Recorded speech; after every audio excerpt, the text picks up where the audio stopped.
When our son Lucas was diagnosed with autism at age 2, Nathan's mask fell completely. Figures. My son isn't even normal. You know what people are going to say? That I passed down bad genes. That I made a defective kid. Great. Just great. Don't you dare call him that. He's not defective. He's different. And he's beautiful. Beautiful? What? When he sits there flapping his hands like a bird? Or when he screams in public? Yeah, real beautiful, Marissa. Every insult was a dagger to my heart. He didn't just mock Lucas, he mocked me. This is your fault. You wanted this kid so badly. And now look, what kind of mother gives birth to a broken child? I held Lucas tighter that night, silently promising him I'd protect him, no matter what. Nathan's cruelty only escalated. When Lucas refused certain textures of food, Nathan would shove a plate in front of him and sneer. Eat it or starve. I don't care. Maybe hunger will fix whatever's wrong in your head. Sometimes, when Lucas tried to line up his toy trains, Nathan would kick them across the floor. Oops. Guess your little obsession doesn't matter now. Welcome to the real world, kid.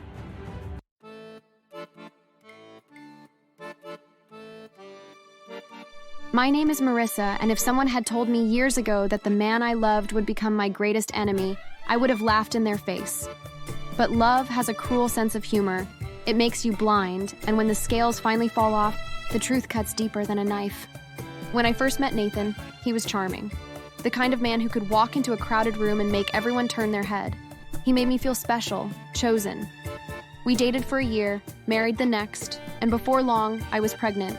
I thought I was living in a fairy tale. But fairy tales don't last. The day I gave birth was the day my marriage truly ended. The nurses placed my baby boy in my arms. He was small, fragile, but perfect to me. His eyes flickered around the room, and even though his cries were soft, I felt like the universe itself was singing. But Nathan didn't smile. He looks off. What do you mean, off? He's our son, Nathan. He doesn't even cry like a normal baby. God, Marissa, what's wrong with him? At first, I thought it was stress. Some men panic after childbirth, I told myself. But as the months went by, his disgust grew. When our son Lucas was diagnosed with autism at age 2, Nathan's mask fell completely. Figures. My son isn't even normal. You know what people are going to say? That I passed down bad genes. That I made a defective kid. Great. Just great. Don't you dare call him that.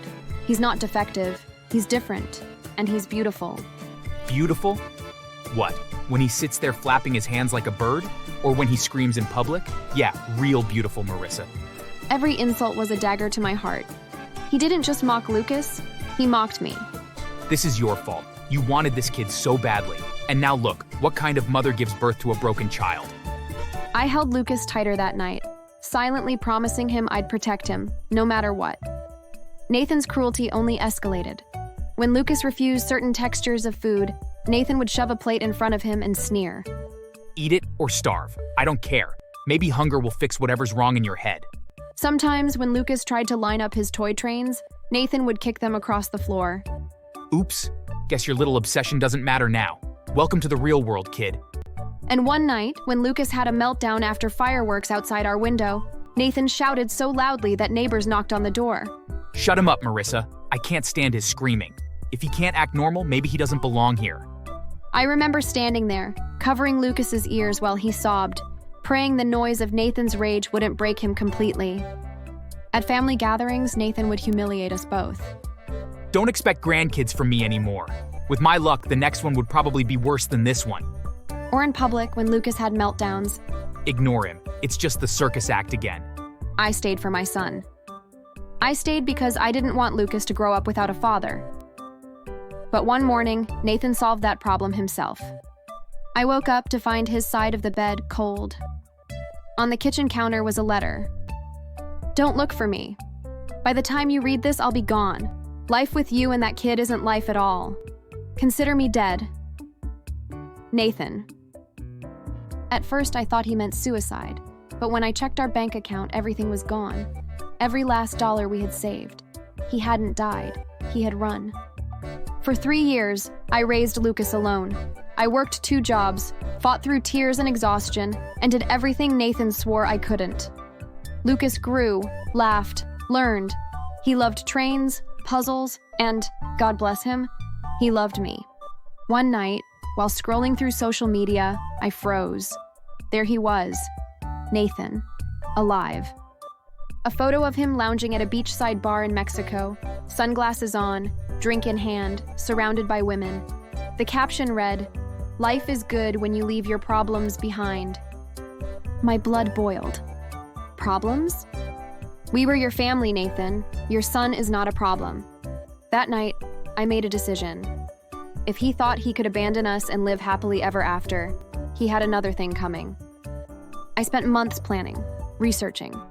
I knew revenge had to be more than just finding Nathan. It had to destroy him from the inside. If he wanted to play with dangerous men, I'd make sure they saw him as the ultimate threat, a rat.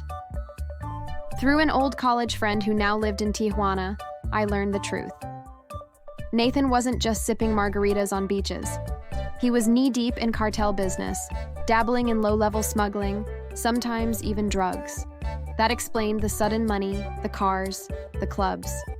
He thought he was invincible. You picked the wrong game, Nathan, and I'm about to change the rules. I built the setup carefully, slowly. First, I dug through my old boxes of photos. There was one of Nathan at a 4th of July BBQ, chatting with my cousin Michael, who just happened to be a cop in uniform. They weren't close, it was just a party snapshot. But cropped the right way, it looked like a meeting. I scanned it, blurred the background, and made it look grainy, like it had been taken secretly. Then I found old bank statements from when we were married. Nathan had transferred money between our joint account and a savings account in the US. To me, it was normal banking. But if you didn't know, it looked like someone hiding money, laundering it. I doctored the statements, adding notes in Spanish, Oculto and USA, hidden in the USA. It looked like Nathan was keeping cartel money out of reach. Finally, I created fake WhatsApp screenshots. Using a burner phone and editing apps, I made it seem like Nathan was messaging someone named DEA contact. The conversations were short, but damning. Got more info on the shipments? We'll send tonight. Keep my family safe. I'm risking everything here. I saved the chats as images, changed the timestamps, and packaged them with the photo and bank records. Then came the delivery. I mailed a thick envelope, no return address, to a bar in Cancun I knew the cartel used as a hangout. Inside, the photo, the bank statements, the fake chats. On the outside, I scribbled one line. Your gringo friend is not what he seems. I didn't sleep for days after sending it. My nerves burned. What if they traced it back to me? What if they didn't believe it? Then the news hit. A neighbor of Nathan's in Playa del Carmen reported seeing a black SUV screech to a stop outside his rental home. 4 masked men jumped out. Nathan was dragged into the street in his shorts, shouting, begging. They beat him with the butts of their rifles before shoving him into the vehicle. The whole thing took less than a minute. I found a shaky cell phone video online. In it, you could hear Nathan screaming. No, I swear I'm not a cop. I swear, please. The video ended with the SUV door slamming. Reports trickled in. Nathan was being held somewhere in the jungle. Locals whispered that he was being questioned, which was cartel code for something darker. Days later, I got a photo slipped into my mailbox. Nathan, tied to a chair, shirt ripped, bruises blooming across his body. A sign hung around his neck. RATA. His eyes were wide, terrified. I stared at it for a long time, then tucked it away in a drawer. Now you know what it feels like to be powerless. For years, he mocked our son, calling him broken. Now he was the broken one, in the hands of men who didn't forgive. And the best part? They'd never know I had pulled the strings. So in the end, Nathan provided for Lucas after all, just not in the way he expected. Now Lucas is 9. He still loves trains, still laughs at the simplest joys, and still clings to me like his safe place. Every time I see his smile, I know I made the right choice. Revenge isn't always loud. Sometimes it's silent, patient, and precise. And sometimes it leaves your enemy begging for mercy in a place where mercy doesn't exist. But me, I have my son, and that's enough. So yeah, my husband faked his death, fled to Mexico, and ended up kidnapped by a cartel because I set him up. Guess you could say marriage really kidnapped his happiness. Get it? Kidnapped? Okay, that was bad. Anyway, don't forget to like and subscribe, or I might have to send the cartel after you.